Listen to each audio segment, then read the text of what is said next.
بسم الله الرحمن الرحيم. In the name of Allah, the entirely merciful, the especially merciful. قل هو الله أحد. Say, He is Allah, who is one. الله الصمد. Allah, the eternal refuge.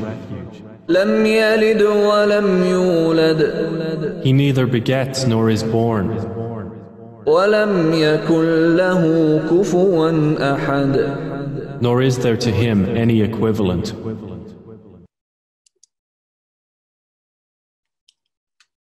بسم الله الرحمن الرحيم الحمد لله رب العالمين والصلاة والسلام على أشرف الأنبياء والمرسلين سيدنا ونبينا أبو القاسم محمد.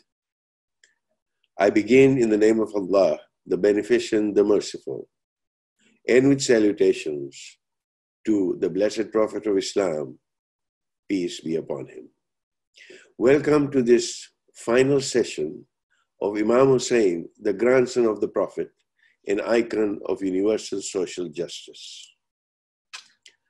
Today, we will look at the concept in the day of Ashura, which is an enduring social justice movement, and the tragedy of Karbala belongs to the entire humanity. Let us begin with the etymology of the very word Ashura. The root of the word Ashura has the meaning of 10th or number 10 in many Semitic languages, and it is literally translated as the 10th day.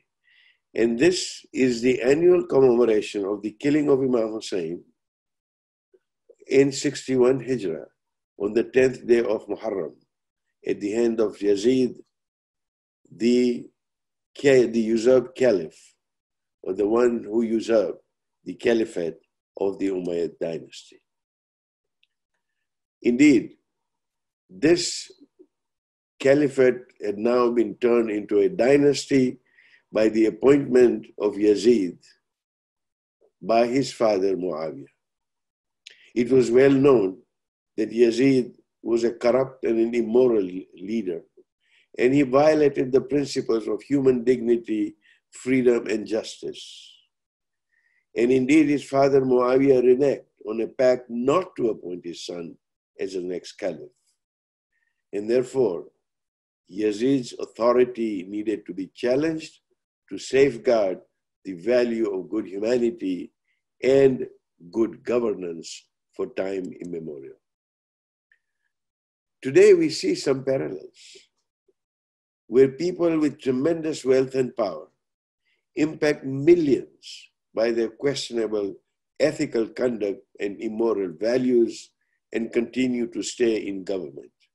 Sadly, many Muslim nations today have such oppressive leaders. And just it was then, at the time of the Banu Umayyah, that there were some religious figures who provided validity to cover for these regimes.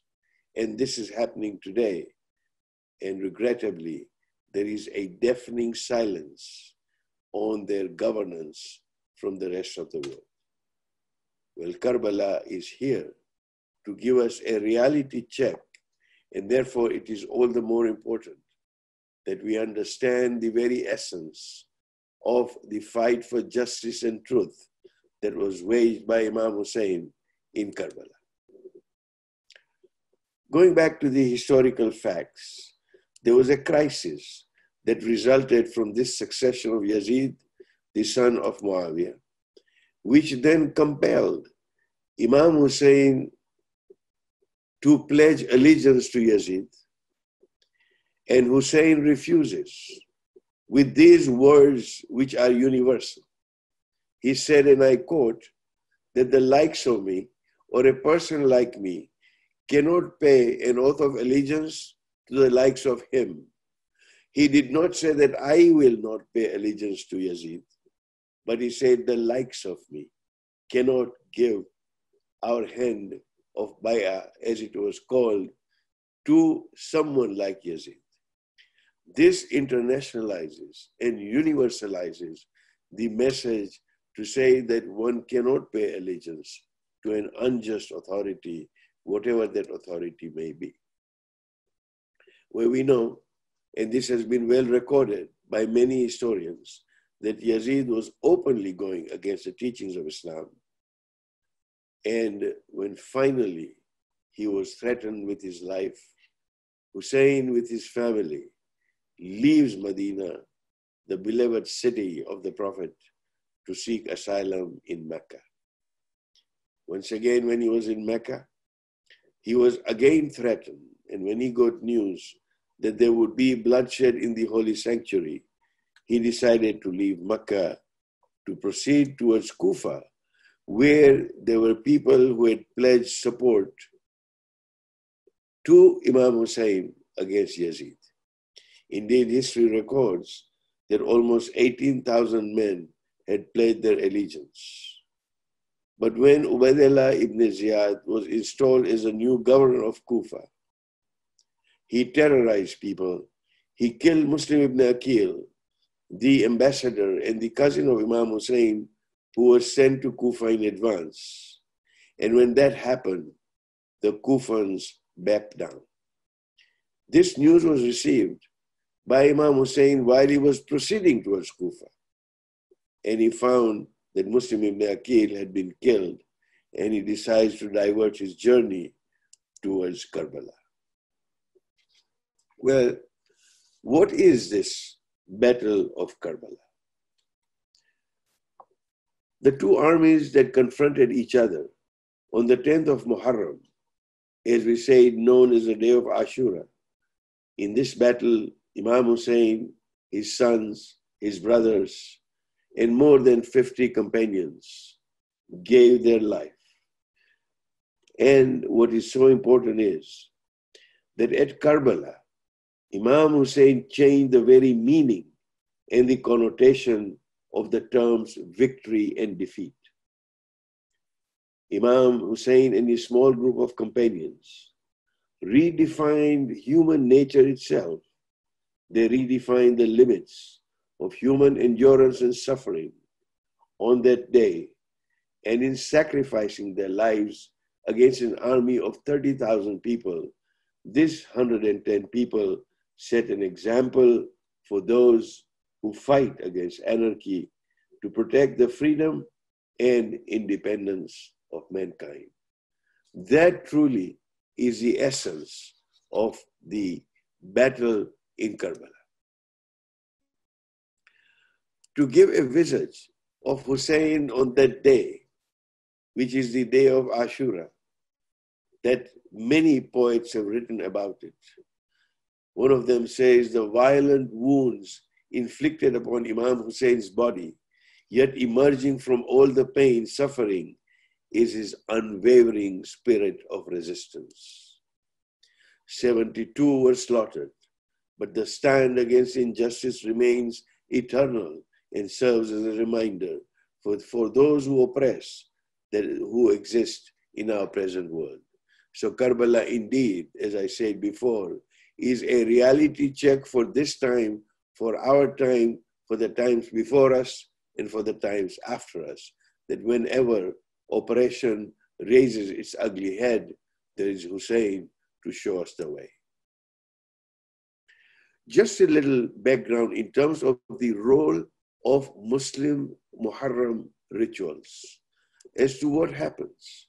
These rituals that we have beginning with the new year, as the new year sets in, as the new year crescent is sighted, these rituals begin by many Muslims, in particular by Shia Muslims, that they play an important role in the spiritual and the psychological development of those who participate in these rituals. We'd just like to briefly highlight the various levels and the impact of these rituals at the individual level, at the level of the community or the level of society, and also at the political level. At a personal level, the tragedy of Karbala is indeed the cornerstone of the institutionalized devotion and mourning particularly for the Shia Muslims. They have this commemoration, which began right in the house of Yazid, when Imam Hussein's sister, Zainab, asked for a place to be able to mourn the dead in Karbala. This was the first time as they were being released by Yazid, fearing a revolt against him, that he gives space to Zainab, Imam Hussein's sister, and the ladies together and lament the tragedy of Karbala. This is where these rituals begin, and Zainab's act on that day, right in the house of the enemy, becomes the genesis of commemorations that have lasted 14 centuries and will continue to last. So at a personal level, this idea of what is called Aza, these lamentations and the commemorations of the tragedy of Karbala, connects one through a bodily participation to Allah and to the rest of humanity. When you see millions around the world gathering together to commemorate this tragedy in various ways, in various forms, in terms of lamentation, gives you that level of spirituality. Indeed, talking about the spirituality, Shaheed Ustad Mutari, a renowned Islamic scholar, says that every tear that you shed in the memory of Husain gives you a spiritual lift, as if you were traveling with the spirit of Husain. This is the sublime idea of connecting the bodily participation. And brought about by this ritual, one may achieve a heightened sense of spirituality and consciousness. Then there is the social dimension, that historically and cosmologically, this is also connected with the mission of all the prophets of God, between Prophet Adam to Ibrahim, Abraham, to Moses, Musa, to Jesus, Isa, and to Prophet Muhammad, peace be upon them all. That it is a continuation of that mission of fighting against evil and the battle between good and evil. And not only that, but it is also tied to the mission of the Messiah. In case of Shia Muslims, their belief in the coming of the 12th Imam as the Messiah, that he will return at the end of time to lead the final battle against tyranny and to usher in a period of peace and justice. So it is a continuum of the fight of evil and good. It is a continuation of the establishment of justice in the face of injustices till time immemorial. In many cases, from a political perspective, these rites have been interpreted according to time and place. In 19th century Iran, whether it was Russia or the British who were on the other side, the actors who were portraying Yazid in the passion plays that would happen in the streets in Iran, they were portrayed as wearing either Russian or British military uniforms, depending as to who held power at that time. In the 70s, for example, the Yazidi forces were associated with Savak, the infamous intelligence service of the Shah of Iran. And later on, at the height of the 8-year war with Iraq, Saddam Hussein becomes the new Yazid. These are the many variations, including the inspiration that was received for the revolution in Iran also. Josh Malihabadi, who is called Shair Inkilab, meaning that he is a poet of the revolution, believes and showed that Karbala was not just simply a pathos-laden event of a bygone era, but a prototype for contemporary revolutionary struggles. His writings in the late 1930s against the British, when nationalist feelings were running high in the Indian subcontinent, had a momentous impact upon that generation. Indeed, he said that history is making a clarion call. It is a wilderness of resoluteness, of war and goal. To repeat that in Urdu, he said, Tarikh de rahi hai, ye awaz dam badam, daste sabdo azam hai, daste bala hai gam. And then he went on to say, Sabre Masih wa jurrat sukrat ki kasam, is raah mein hai, sirf ek insan ka kadam. By fortitude of Christ, writes Socrates, valor, this path is trodden alone by a man of honor. Jiski ragon mein atish badr Hunain hai, us surma ke isme girami Husain hai. That this man tempered, whose veins are by the fire of Badr and Hunain. Badr and Hunain were the famous battles fought by the blessed Prophet of Islam, peace be upon him. And he is a valiant being, and his sweet name is Husain. By intertwining this struggle of liberation from colonization with Husain's battle, Josh writes further. He said, "Oh Josh, call out to the Prince of Karbala. Cast a glance at this 20th century. Look at this tumult, this chaos and the earthquake. At this moment, there are numerous Yazids, and yesterday there was only one," alluding to the injustices that had spread. From village to village, he said, might has assumed the role of truth. Once again, human feet are in chains, and he was calling upon the example of Husain to release the human feet that he called were in chains. Well, these were the compelling characters of the Iranian Revolution as well. The political language of the revolution also had the characters of Husain and Yazid.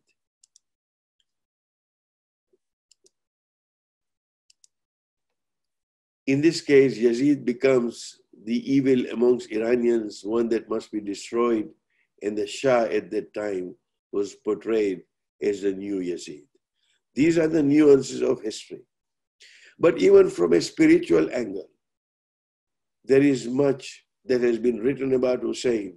In fact, perhaps more verses have been written about Karbala than any other particular subject in the genre of Arabic and Persian and Urdu poetry.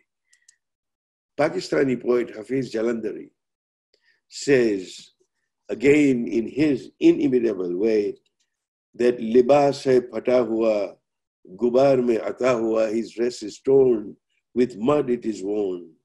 Tamam jisme nazneen shira hua, kata hua.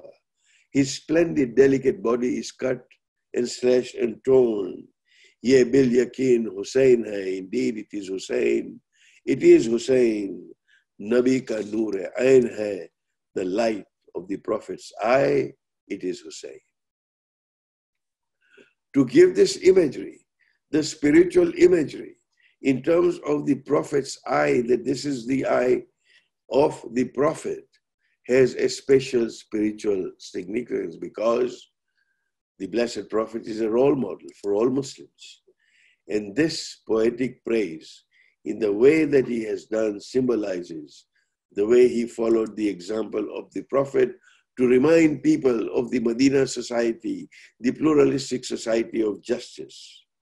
And he illuminates the very intimate relationship between Husain and his grandfather by referring to the former as the Noor, the light of the Prophet's eyes. I must take this opportunity to clear a misconception that with this praise, sometimes there is a wrong perception created that such expressions of love tend to veer into shirk or idolatry or polytheism. Nothing could be further from the truth. There are infinite ways to show love to such champions of justice as a way of devotion to God's creation.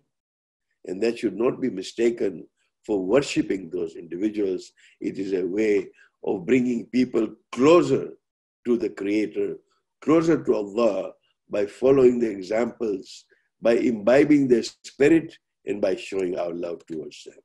So this is not shirk or idolatry. but it is a demonstration that serving and loving humanity also means to serve and love God.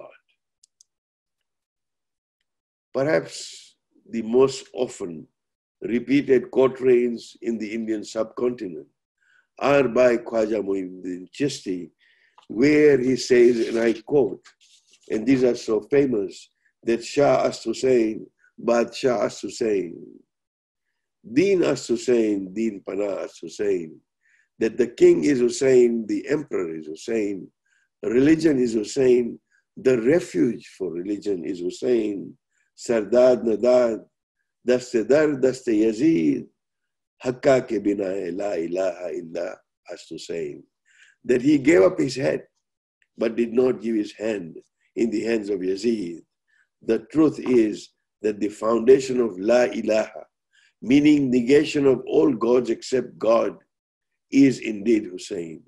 This shows the deep spirit that Husain showed of monotheism, that he would bow to no other authority except for the authority of his creator, of Allah, in favor of anybody else. He was indeed the embodiment of monotheism, the truth. The very core of Islam is a creed of Tawheed. Monotheism, as it is with all the Abrahamic faiths, with the sentence of La ilaha illallah, that there is no God but Allah. And when Hussein refused to pay this allegiance, he projected this as an embodiment of the Islamic creed. In fact, it is a creed of all monotheistic religions that refuses to acknowledge any power other than that of God. I can do no better than quote the depth through which Allama Iqbal, the famous poet and philosopher of the East, as he is called, said that I learned the lesson of the Quran from Husain, and in his fire, like a flame, I burned. Those of you who have studied the poetry of Allama Iqbal will bear me out when I say that his poetry is infused with the spirit of Quran. If you dig into the depths of Iqbal's words, what you see is a spirit of Quran. And for Iqbal to say that I learned the lesson of the Quran from Husain is a testimony of the depth of the teachings of Husain, when Iqbal says, in his fire, like a flame I burned. So what is this lesson of the Quran that we talk about? The ayah, and there are many, the verse that comes to mind is that there is a cause to act against those who oppress people and transgress in the land against all justice. So Imam Hussein's stand was a Quranic stand. It was a cause to act against those who oppress people. And for those who read the verses of the Quran are also duty bound to act against those who oppress people and transgress the land against all injustices. This indeed is a message that we have from Karbala. So Imam Hussein's stand was a commitment to justice, equality, and liberation, all of which mirror in the Quran and the sayings of the Blessed Prophet. Ashura, therefore, is a reminder, which is to end all forms of oppression and tyranny today, and focusing on the connection of politics and social justice struggles. We need to honestly examine the problems that exist in our own communities today. If we do not identify the injustices, if we do not stand up against those injustices in our own land today, we have so many injustices that are being perpetrated. The BLM movement, for example, is a case in point that we are all focused on. For us, it is to stand up in whatever way that we can, through our actions, through our thoughts, through our words, through our deeds, and at the least to feel a level of remorse, a level of lament in our hearts against what is happening and the injustices. Otherwise, it just undermines the values that we claim to be standing for. The Quranic message of peace, love, and liberation is represented totally in Imam Hussein's stand against tyranny.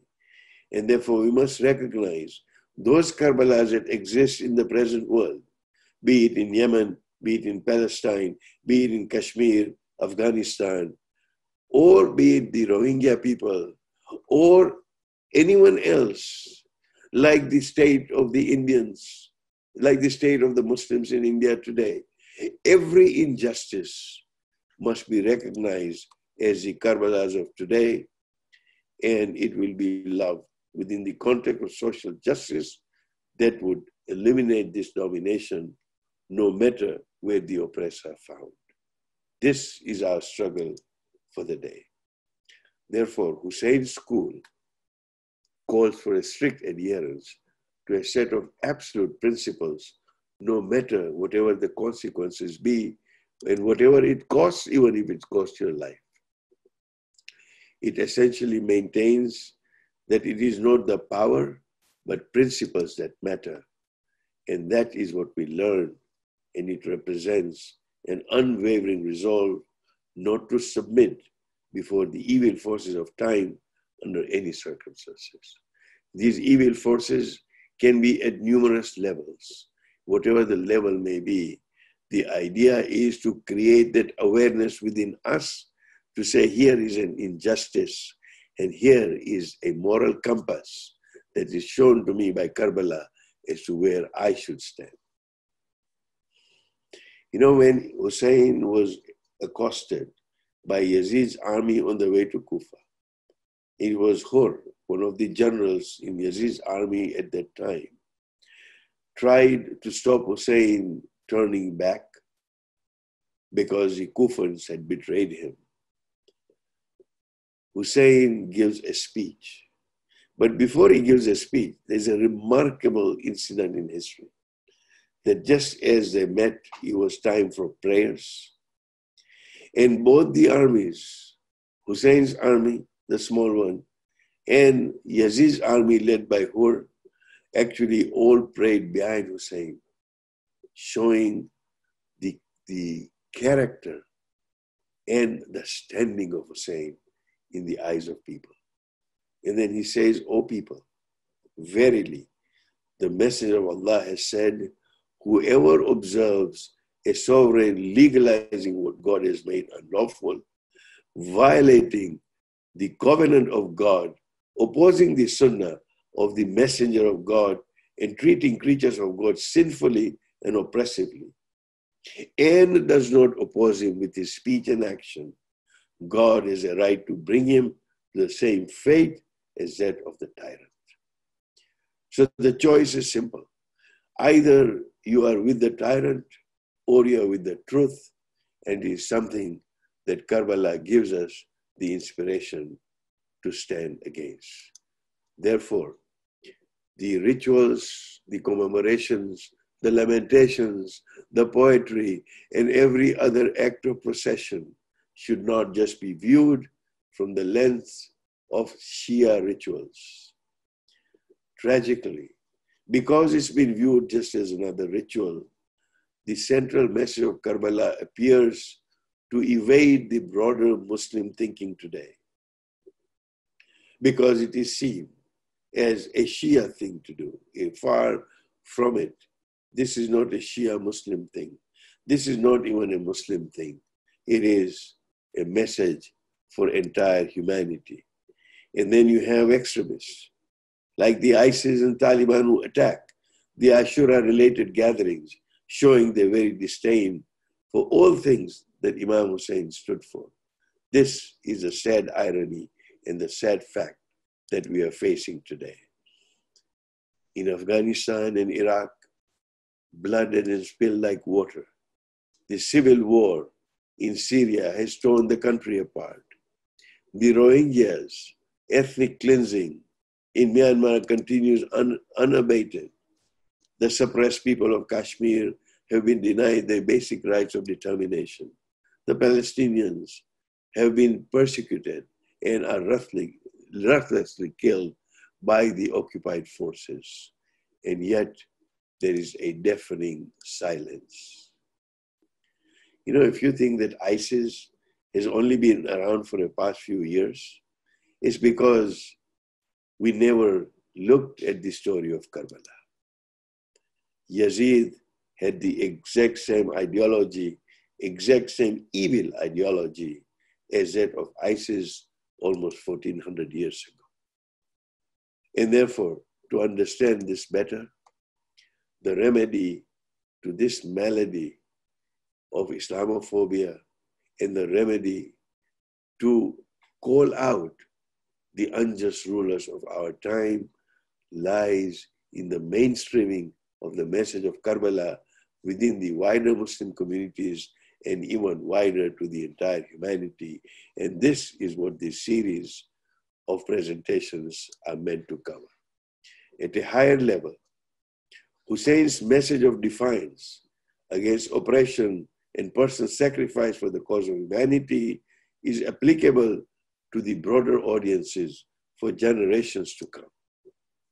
Indeed, America needs to know about Imam Hussain as to why he sacrificed his life to save humanity from the agents of hate, tyranny, and oppression, and what lessons we can take. Because the terrorists of our time are an incarnation of the ignoble Yazid and his clan, the barbarity, the killing and the beheading of the victims in the name of religion is a repeat and a reminder of what happened in Karbala. So these terrorists of the past and the present have nothing to do with the message, the peaceful message of Islam. The peaceful message of Islam says that killing of one innocent person is like killing the whole of humanity. And that is a message that needs to be conveyed. You know, when you look at the history as to what happened on that day, it is said that Imam Hussain stands alone against the army of 30,000. All his companions lay dead on the burning plains of Karbala, and he stands alone, beginning to fight. And until the last minute, he continued to instruct and to teach people. He wanted to have critical thinking in those people as to what they were doing. And amongst the many speeches he made, he said that if you do not follow any religion, at least think like free men. And finally, he stands up about to fight. He had given the lives, sacrificed the lives of his companions, of his sons, of his brothers, and even a 6-month-old baby. He stands now and he says, Hal min nasirin yansurna, is there a helper who will help me? He didn't say this just once. He turned, according to history, in 4 corners and said this, Hal min nasirin yansurna. Who was he calling out to?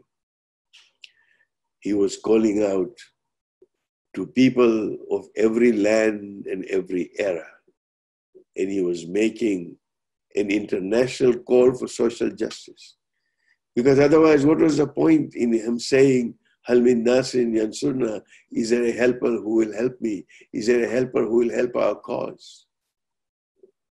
He was making this as an international call for justice. The struggle for justice, tyranny, truth and falsehood continues to this day across all major traditions. And you know, we're all up against the same wall. And it is high time that the people of faith came together for the shared values of humanity, for the shared causes of social justice and reform wherever it exists. So to conclude,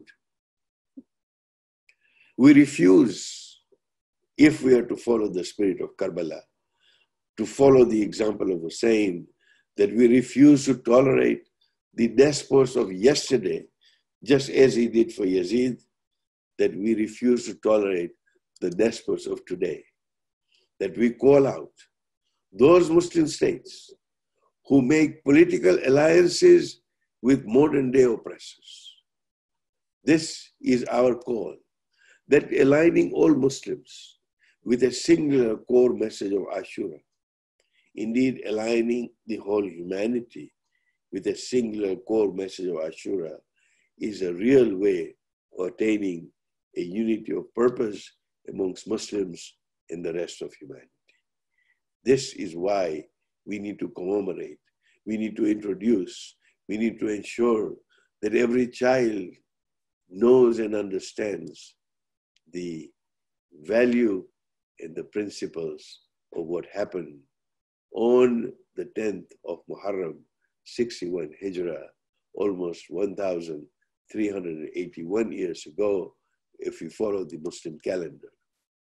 And allow me to quote Antoine Bara when he said, by the way, this is a Lebanese Christian thinker and writer, and he said very aptly that no battle in modern and past history of mankind has earned more sympathy and admiration, as well as provided more lessons than the martyrdom of Husain in the Battle of Karbala. Therefore, Husain and Karbala are not just a story for Shia Muslims. They are not just a story for all Muslims. They are a story for all humanity. And indeed, there is a Quranic promise about this. And the verse says, do not think of those who have been slain in the way of Allah as dead. No, they are alive and they are with their Lord, well provided for.